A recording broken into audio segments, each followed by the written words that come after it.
He was born on a cold morning that looked like any other, but fate had already written something different that day. The house smelled of coffee, and sunlight slipped through white curtains like a soft prayer.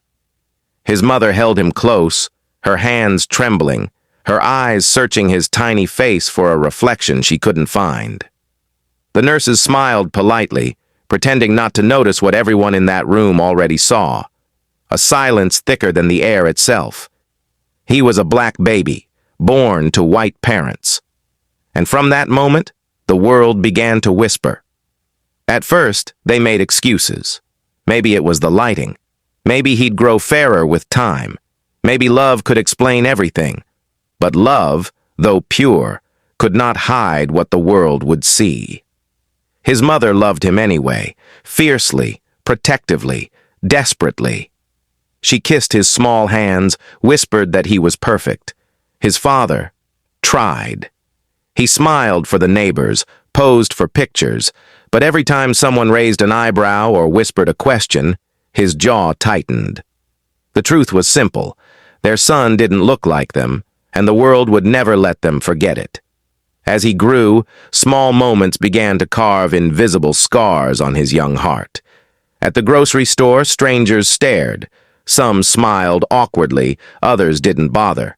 At the playground, other mothers whispered, "Adopted?" And when he fell and scraped his knee, his mother rushed to him, holding him tight, as if her embrace could block the stares. But it was in the little things that pain first bloomed. A neighbor once said, "He's such a handsome boy." "You must be fostering him?" His mother's smile faltered. "No," she whispered. "He's mine." Mine. A simple word, but one the world refused to let her claim without question. By the time he turned 6, he had already mastered the art of pretending. Pretending not to notice when other children pointed at him in family photos. Pretending not to hear when someone said, "He doesn't really look like your parents." Pretending that love could erase difference. But even at 6, he could sense it, that quiet gap between him and everyone else. He saw his reflection one morning, brown skin, curly hair, eyes that didn't match anyone in the portraits behind him. He touched his face gently, as if searching for answers written on his skin. "Mom," he asked softly, "why don't I look like you?" She froze. Her heart cracked open quietly.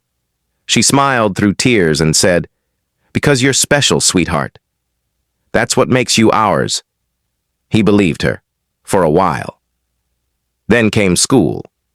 The first day, the teacher smiled too widely, as if rehearsing kindness. The kids were curious.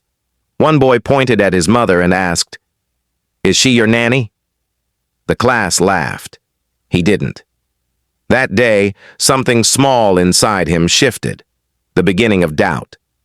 At recess, he sat alone on the swing, watching other children form circles he couldn't enter. He didn't know why. He just knew he didn't belong. When he came home that day, he didn't tell his mother what had happened. He just hugged her tighter than usual. She thought it was love. It was. But it was also fear. Fear of a world that looked at him differently, even when he hadn't done anything wrong. Years passed. But the difference grew louder. He heard jokes he didn't understand, whispers behind him. "You know he's not really theirs." Even relatives slipped up. One Christmas, an aunt said, "He's lucky, you know." To have been taken in like this. Taken in. He didn't understand at first. But that night, lying in bed, he whispered into the dark, "Was I taken in, or was I born?" His mother tried to protect him from questions, but questions always find cracks, and every whisper, every stare, every awkward smile carved deeper into his young soul.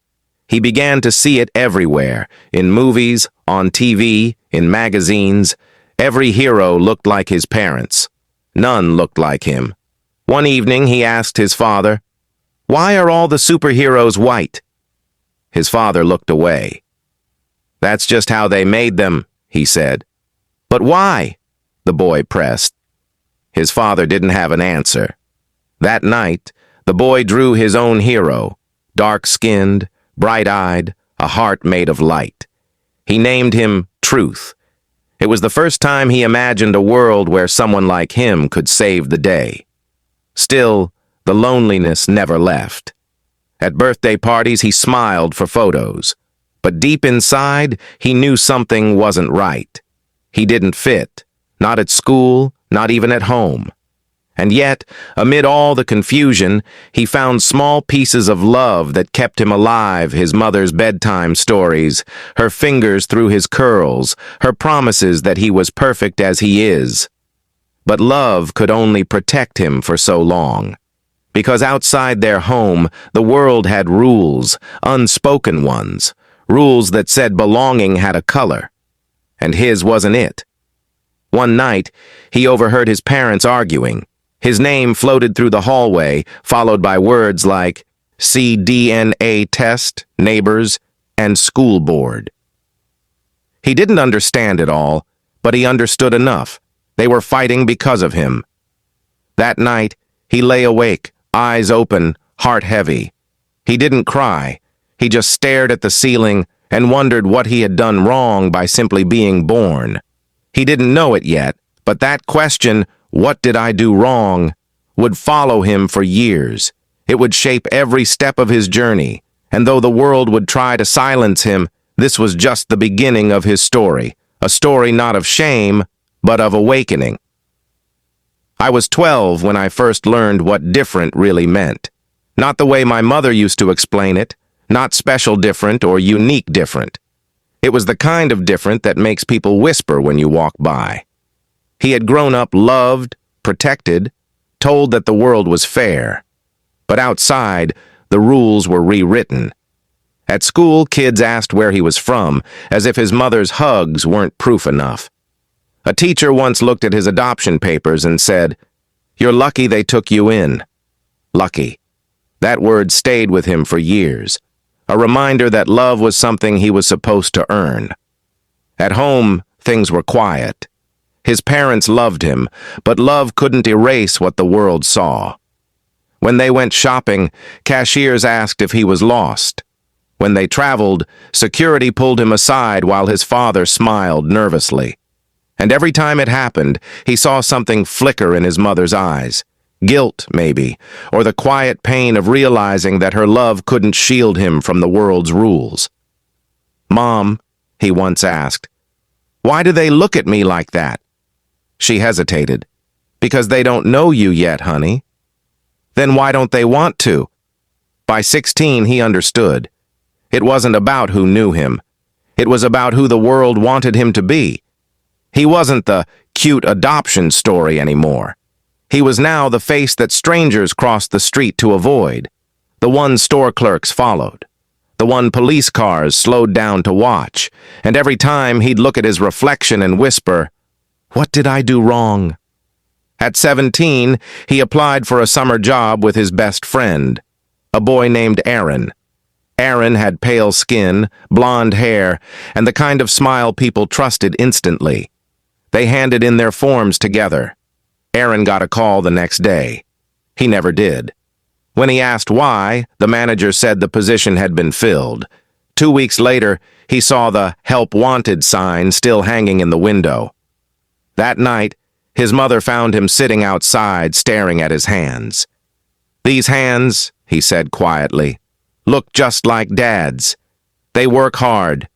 They help. They hold. But still, they don't look right to the world."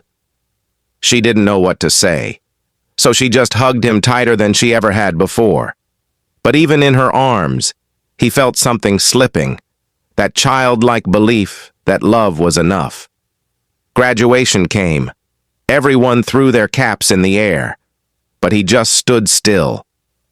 When the university counselor looked over his scholarship form and asked, "Are your parents legal guardians or sponsors?" He realized the question wasn't about paperwork. It was about permission. Who gets to belong and who has to prove it? He moved to the city with dreams big enough to fill the world, but the world had smaller boxes waiting for him. Jobs, apartments, relationships, all came with quiet tests. He spoke too loudly, angry. He spoke too softly, intimidating. He dressed well, trying too hard. He dressed casual, unprofessional.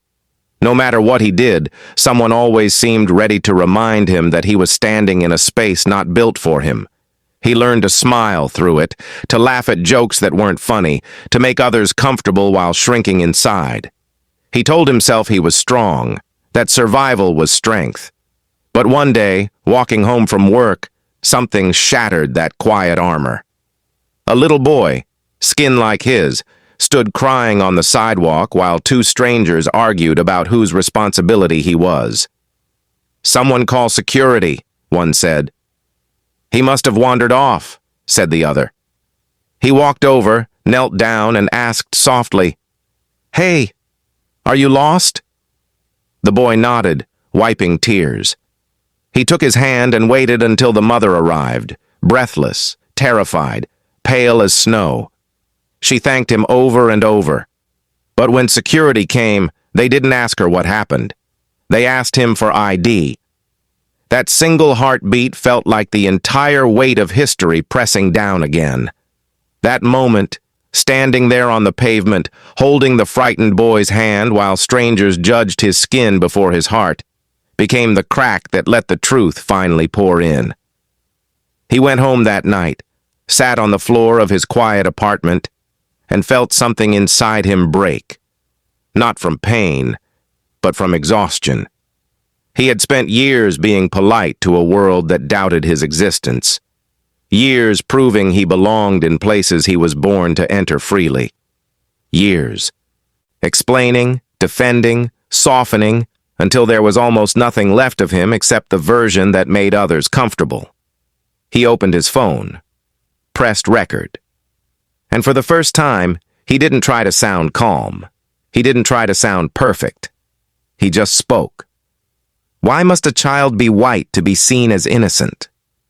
Why must I prove I belong in a home that taught me love from the start? Why must a mother apologize for the color of her son's skin? He paused. His voice trembled. And why do we all keep pretending not to see what we know is there? He stopped recording. He didn't post it. Not that night. He just sat there, listening to his own words echo back at him. Each one felt heavier than the last. Not because of anger, but because of truth. It was the kind of truth that stays buried until it finds a crack wide enough to escape. And once it escapes, you can never bury it again. The next morning, sunlight filled his room, but this time, it didn't feel like light. It felt like a decision. He opened his laptop and began to write. Letters, essays, stories. He wrote about the in-between spaces where belonging fades into survival, about being too dark for one world, too light for another, and invisible in both. About how silence becomes its own kind of prison. He didn't expect anyone to read them, but people did. And when they did, something changed. Comments began to pour in. I thought I was the only one. My son asked me the same question. Your story feels like mine. People cried. They shared his words. And for the first time in his life, he felt seen. Not as someone's mistake, not as someone's project, but as someone's mirror. One evening, he walked through the same park where he had once sat as a lonely teenager, whispering to himself, "What did I do wrong?"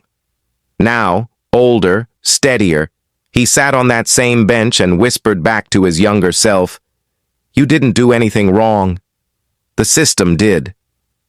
The wind brushed against his skin, cool and familiar, as if the world finally wanted to listen. He closed his eyes. A single tear fell.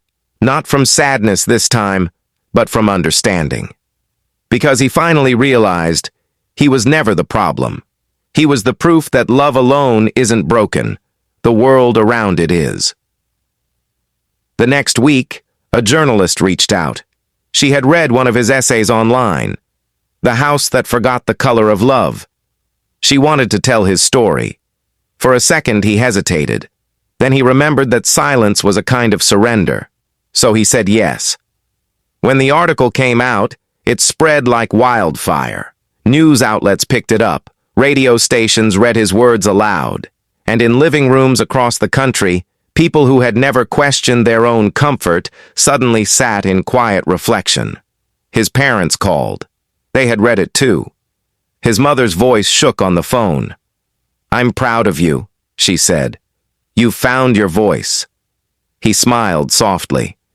"It was always there, Mom. I just stopped whispering." There was silence on the line, the kind that doesn't hurt anymore. Then his father spoke. "I wish I had been braver," he said. "I wish I had defended you more." He took a deep breath. "You did the best you knew," he replied gently.